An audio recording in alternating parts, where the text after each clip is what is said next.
Muy buenas noches. Buenas noches. Vamos a ver cómo está el sonido. Ok. Dios les bendiga a todos, estimados amigos. Dios les bendiga a todos, estimados amigos.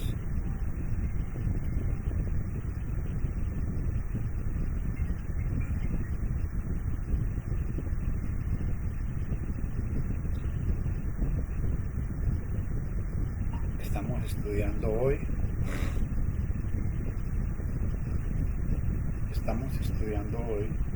Sobre la iglesia. Les invito para que todos tengan una Biblia en mano. A ver, vamos a ir ubicándonos.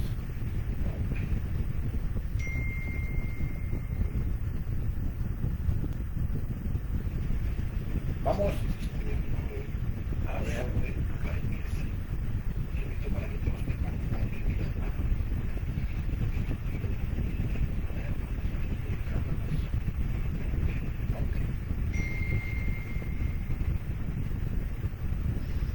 El pasaje que vamos a empezar a estudiar hoy está en el libro de Marcos 16:16. Pero espero que no me puedas para que me puedan escuchar mejor. El pasaje que vamos a empezar a estudiar hoy está en el libro de Marcos 16:16. Vamos a ver. Aló. Estoy tratando de mejorar el sonido.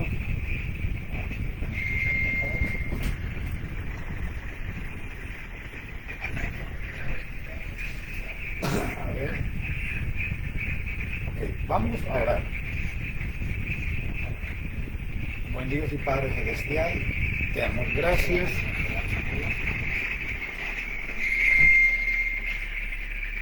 Y te imploramos que conforme a tu voluntad nos ayudes.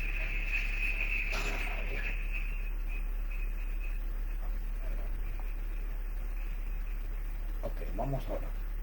Bendito Dios y Padre Celestial, te damos gracias en esta hermosa noche. Te imploramos que conforme a tu santa y hermosa voluntad nos ayudes para que hoy podamos compartir tu palabra. Bendícenos, cuídanos y fortalécenos a todos los que estamos interesados en día con día buscarte y hacer lo mejor para ti.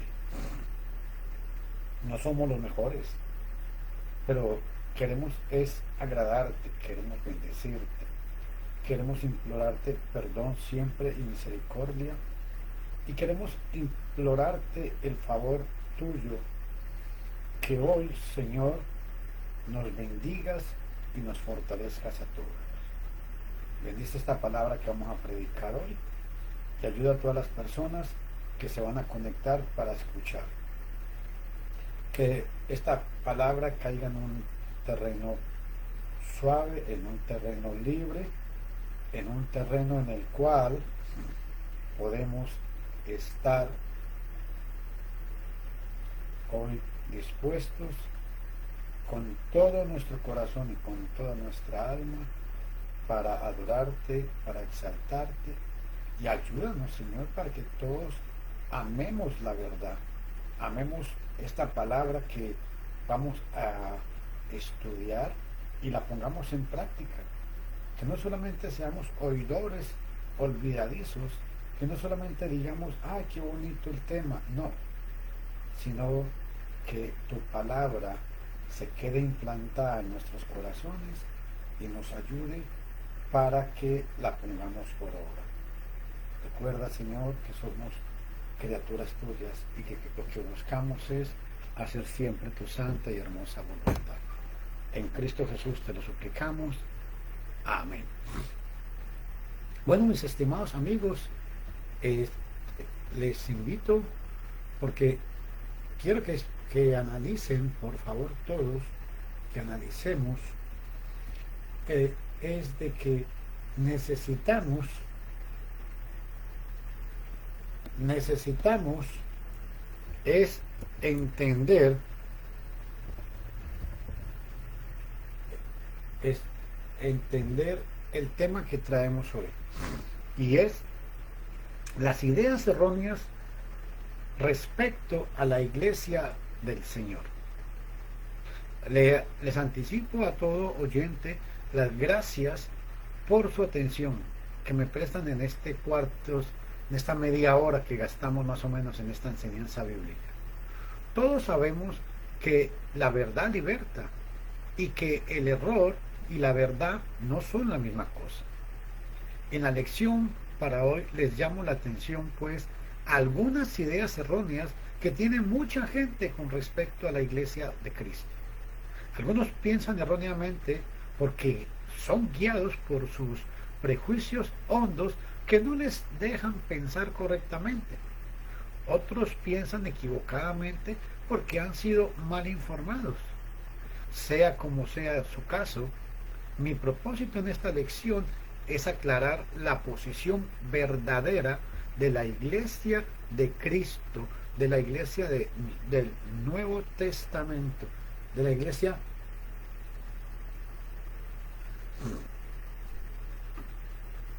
iglesia novotestamentaria. Ahora, es importante entender otro dato muy relevante, mis estimados amigos. La Biblia dice, la palabra de Dios enseña, Jesús dijo, y yo también te digo que tú eres Pedro, y sobre esta roca edificaré mi iglesia. Edificaré mi iglesia. El punto aquí entonces es, entremos a analizar sobre esto. La primera idea errónea que vamos a notar es la idea de que la gente cree que la iglesia de Cristo no cree en el Antiguo Testamento. Bueno, dirá alguno,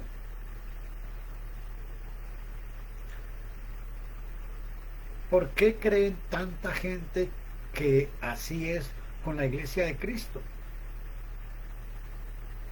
Una pregunta. ¿No dicen ustedes que no debemos seguir el Antiguo Testamento? ¿No están siempre citando palabras de Pablo y nunca las de Moisés? Amigos, estas son buenas preguntas y ahora pasamos a contestarlas. Datos importantes. La Biblia consta de 2 testamentos. El hecho de que hay un Nuevo Testamento debe indicar en sí que el que lo precede es ya antiguo o es viejo. Según leemos en Hebreos capítulo 8, versículo 13, vean lo que dice. Hebreos 8:13.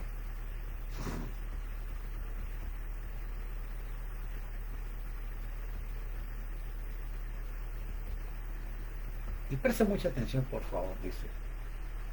Bien, si usted lee el contexto, el escritor viene hablando y cita la profecía de Jeremías 31 al 33, y concluye y dice, al decir nuevo pacto, da por viejo al primero, da por viejo al primero, y lo que es dado por viejo se envejece y está cerca a desaparecer. Sí, mi amigo, así es. Si leemos en Hebreos capítulo 9, versículo 15, tomen en cuenta que el escritor de Hebreos dijo esto en el capítulo 8, que el antiguo pacto tendría a desaparecer. Ahora la pregunta es, ¿por qué dijo esto? Muy sencillo. Si vamos al capítulo 9, nos va a abrir más la mente cuando nos explica, dice, por causa de esto, ¿de qué es esto? Bueno, de todo lo que se está hablando en el capítulo 8 y en este capítulo 9. Está hablando del propósito de la sangre de Cristo, de cómo Cristo hizo un nuevo pacto. Está hablando de cómo la sangre de Cristo cubre desde Abel hasta nuestros días. Y vea cómo lo que dice en el nuevo. Por causa de esto, Él es mediador del nuevo pacto, está hablando del Señor, para que interviniendo muerte, presten atención a esto, para que interviniendo muerte,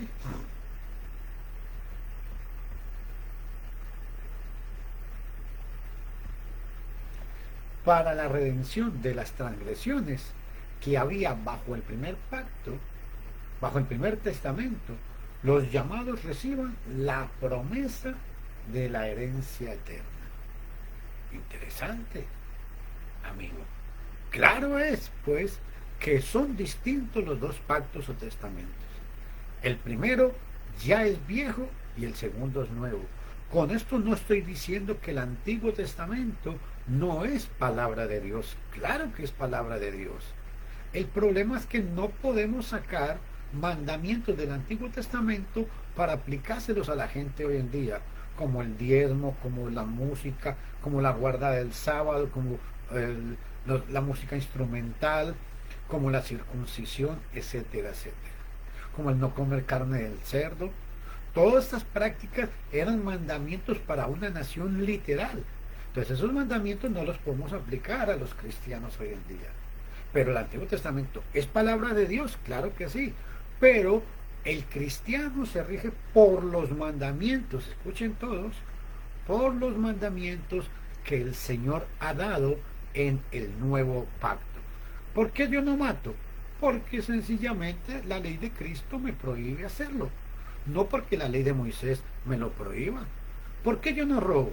Porque la ley de Cristo en el Nuevo Testamento me lo prohíbe hacer. Y todo lo que se prohibió en el Antiguo Testamento, en el Nuevo Testamento se repite, y por eso es el nuevo pacto que está en vigencia. Cristo derramó su sangre por el nuevo pacto. Y esto es muy importante, mis estimados amigos. Este es un gran punto que todos tienen que prestar mucha atención.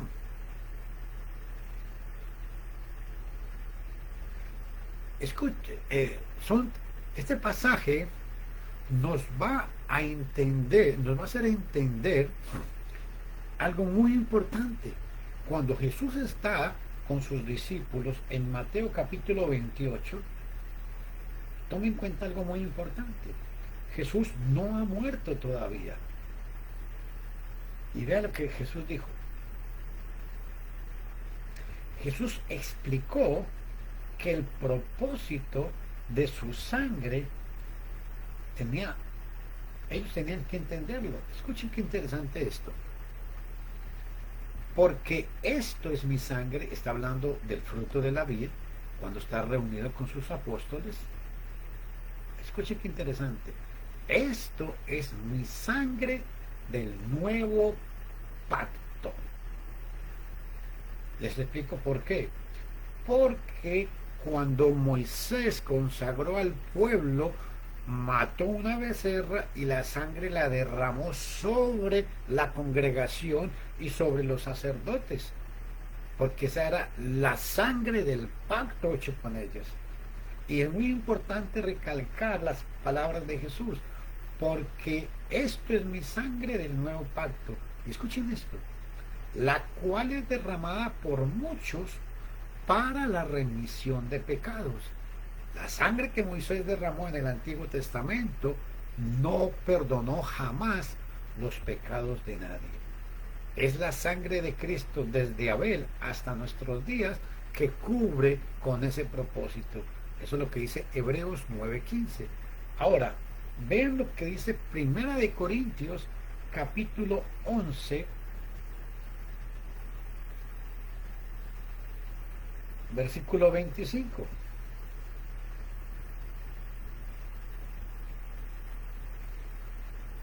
Así tomó también la copa después de haber cenado, diciendo, esta copa, está hablando Pablo, inspirado por el Espíritu Santo, y está repitiendo las palabras de Jesús.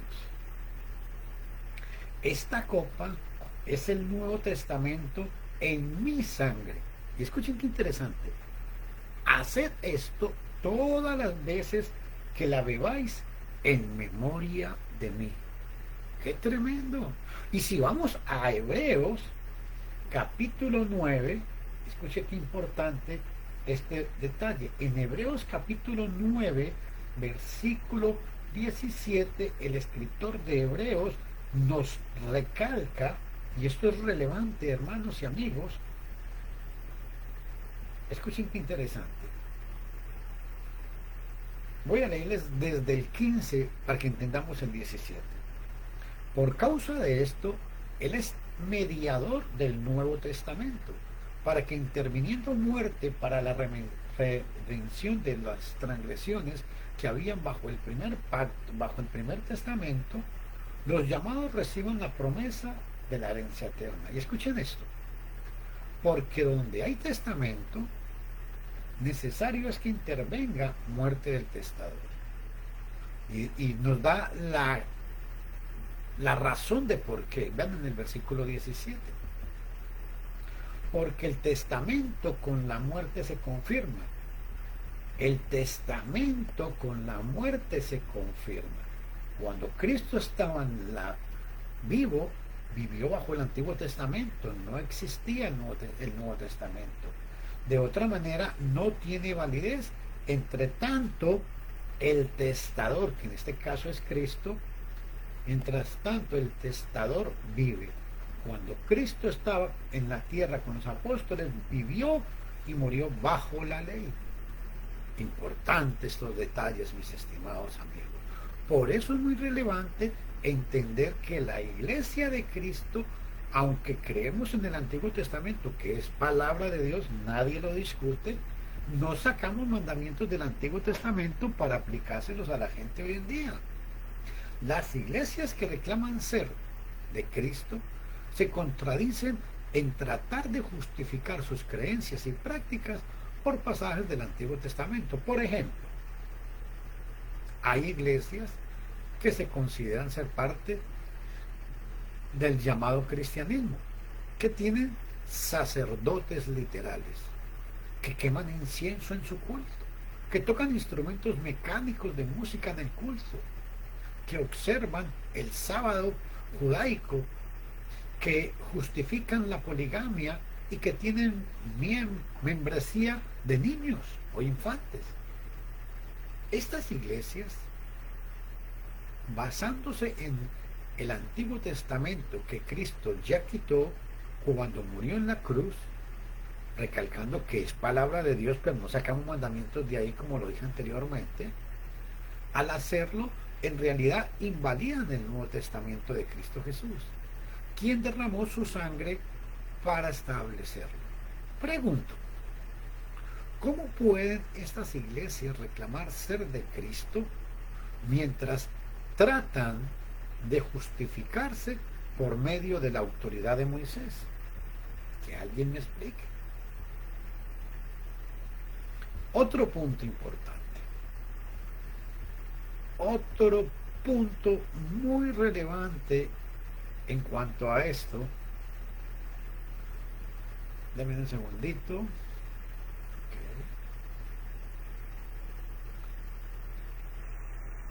Ok. Mis amigos, la iglesia de Cristo cree en el Antiguo Testamento, pero no nos basamos en su autoridad ya pasada, ya quitada por Cristo en su cruz. Creemos que es parte de la revelación de Dios y que nos sirven como ejemplo para no cometer esos errores del Antiguo Testamento, pero no es parte que corresponda en esta última dispensación cristiana. El Antiguo Testamento era para los judíos, según Deuteronomio capítulo 5 del 1 al 4. Ustedes lo pueden leer en su casa.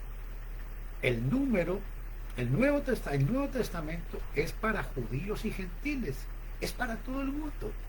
El Nuevo Testamento fue hecho posible por la sangre de Cristo, que fue el cumplimiento de todo lo que se habló en el Antiguo Testamento. Él es el testamento o acuerdo que Dios tiene para con todos. La iglesia de Cristo se sujeta solamente a Cristo, que es la cabeza de la iglesia, según Él nos manda por su Nuevo Testamento. Tomen en cuenta otro detalle muy importante. El Antiguo Testamento ya sirvió su propósito. Los libros que lo componen son 39. Los tenemos todavía en la Biblia y los estudiamos para consolarnos, para exhortarnos, para aumentar nuestra fe, pero no para autoridad en una dispensación cristiana. Leeremos dos textos que nos ayudarán a ver claramente cuál es el uso correcto del Antiguo Testamento en la dispensación cristiana. Un pasaje muy importante, ojalá lo puedan subrayar en sus Biblias, está en Romanos capítulo 15, versículo 4. Escuchen qué interesante lo que el apóstol Pablo enseñó.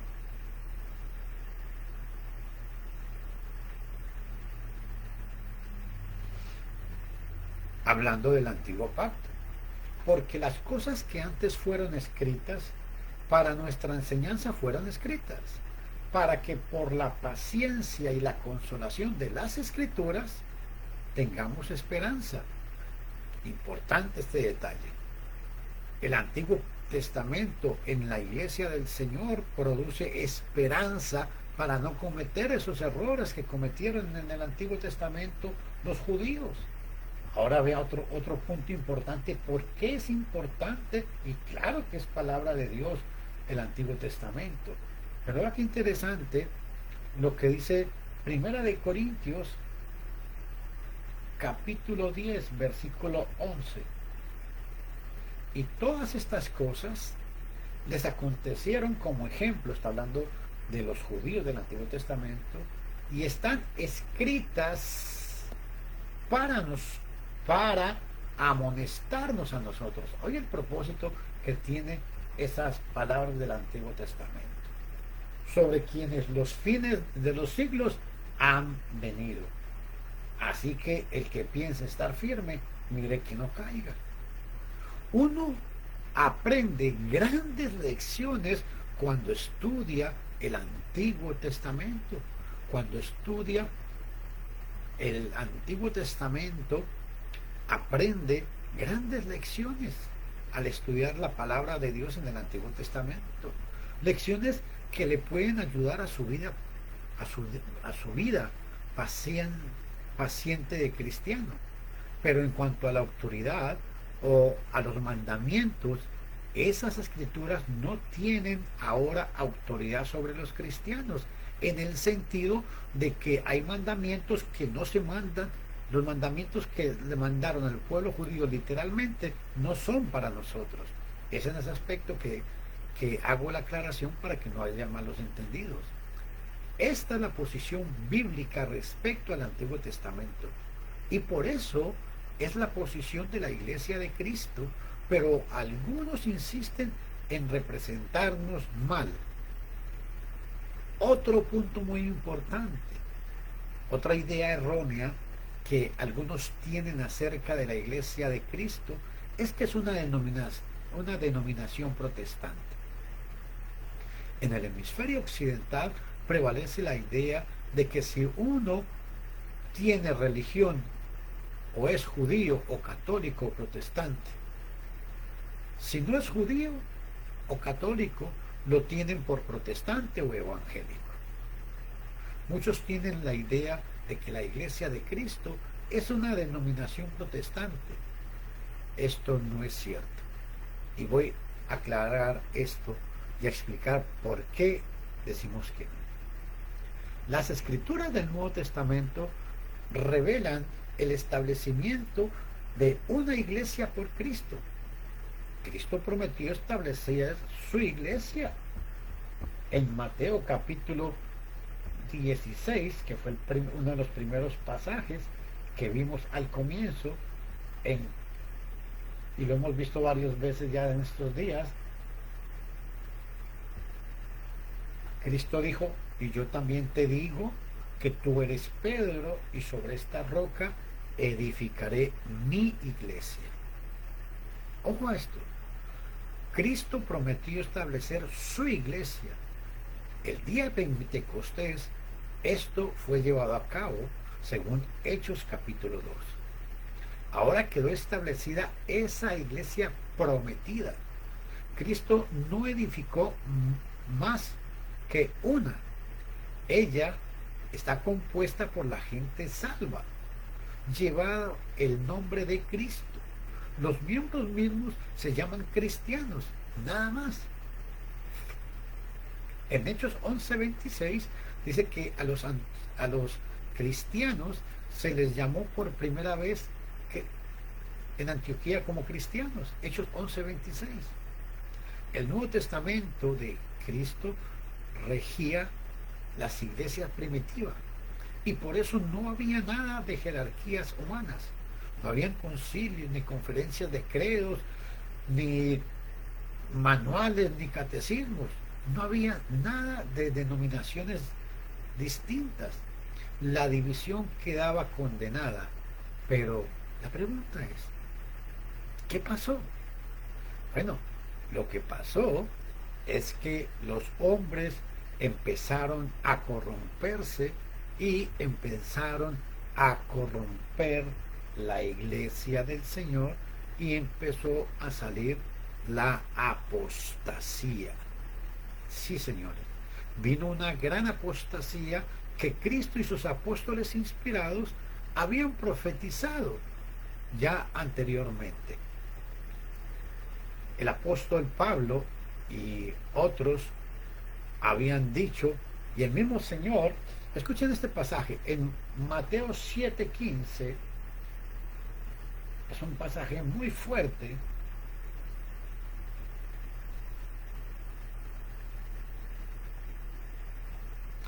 Dice el Señor, guardaos de los falsos profetas que vienen a vosotros vestidos de oveja, pero por dentro son lobos rapaces.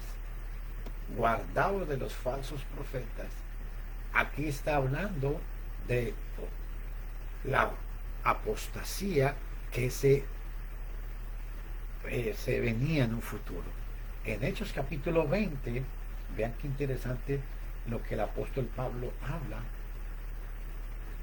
Hechos capítulo 20, en el versículo 29 y 30, escuchen qué interesante, por favor. Dice, voy a leerles desde el 29.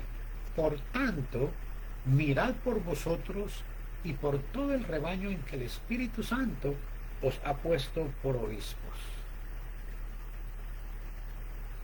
para apacentar la iglesia de Dios, la iglesia, no la iglesia de Dios, la cual Él compró con su propia sangre. Porque yo sé esto, que después de mi partida entrarán en medio de vosotros, y escuche cómo los llama, lobos rapaces que no perdonarán al rebaño. Y de vosotros mismos se levantarán hombres que hablen cosas perversas. Escuchen esto. ¿Y de dónde iba a salir? De vosotros mismos, dice el apóstol, inspirado por Dios. Se levantarán hombres, dice. Ya estaba la apostasía en la época del apóstol Pablo. Dice, y de vosotros mismos se levantarán hombres que lleven cosas, que hablen cosas perversas para llevar discípulos tras sí. Qué triste, pero así es. Y si ustedes leen en Primera de Timoteo, Pablo le escribe a Timoteo que se cuide. Y vea lo que le dice. Pero el Espíritu dice expresamente que en los postreros tiempos, escuchen esta palabra, algunos apostatarán de la fe. ¿Y cómo iba a hacer eso? Escuchando a espíritus engañadores y a doctrinas de demonios. Yo quiero que ustedes presten mucha atención a esta expresión, doctrina de demonios. Todo el que no practica la doctrina de Cristo practica una doctrina de demonios.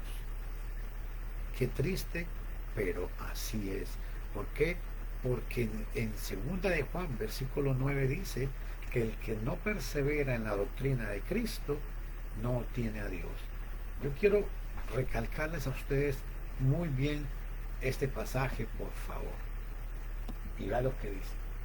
Pero el Espíritu dice expresamente que en los postreros tiempos algunos apostatarán de la fe, escuchando espíritus engañadores y a doctrinas de demonios. ¿Y cuáles son esas doctrinas de demonios?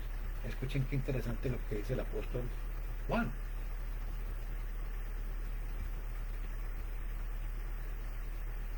Escuchen qué duro. Cualquiera que se revela y no persevera en la doctrina de Cristo, no tiene a Dios. Y el que persevera en la doctrina de Cristo, el tal tiene al Padre y al Hijo. Pero escuchen esto, Pablo llamó doctrina de demonios, y el Espíritu Santo a través del apóstol Juan a esas doctrinas de demonios dice que el que no persevera en la doctrina de Cristo no tiene a Dios. En otras palabras, el que enseña una falsa doctrina está enseñando una doctrina diabólica. ¿Por qué? Porque no tiene a Dios. Qué duro, sí, es muy duro, pero es que eso es lo que dice el texto. Ahora, la formación de la Iglesia Católica es muy importante. El resultado de esta apostasía fue corrupción de la pureza y de lo bíblico de la Iglesia primitiva de Cristo. Después de varios siglos de apostasía, continuó y se formó la Iglesia Católica. Esta se dividió en dos partes principales: la Iglesia Católica griega y la Iglesia Católica romana. En la parte occidental del mundo ha prevalecido la Iglesia Católica romana, mientras en la parte oriental ha prevalecido la Iglesia Católica griega. Después de esta gran apostasía, que se cree que es como a partir del siglo VI, siglo VII, que es donde por primera vez sale la Iglesia Católica con su papado, y que es el Bonifacio III, ya después aparece lo que es después de muchos siglos de dominio por parte de Roma, de la Iglesia Católica Romana. En la parte occidental del mundo surgió un movimiento de protesta contra algunos abusos doctrinales de Roma.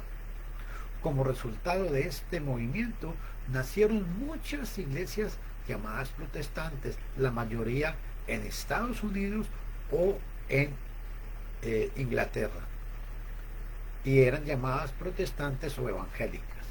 Estas muchas iglesias protestantes comenzaron a llevar los nombres de los reformadores o de sus prácticas predilectas. Cada iglesia nació dando énfasis a cierto punto o puntos doctrinales. Por eso estas iglesias están divididas. Los reformadores tenían en el blanco de reformar los abusos de la iglesia romana. Ellos no pretendieron formar sectas, ellos pretendían era reformar la Iglesia Católica Romana, pero esto era imposible. Como consecuencia tuvieron que dejar la Iglesia de Roma y establecer las diferentes denominaciones. Otros hombres, viendo las corrupciones de Roma y las divisiones, y las corrupciones, las divisiones y los vanos propósitos de las iglesias protestantes, comenzaron a abogar por un retorno a la iglesia del Nuevo Testamento. Hubo una época donde todo el mundo llegó a decir, bueno, dejemos todas nuestras falsas doctrinas y empecemos a hablar donde la Biblia habla y a callar donde la Biblia habla, tratando de retornar a la iglesia del Nuevo Testamento, no con fines de reformar algo de origen humano, sino de regresar a lo primitivo y a lo apostólico.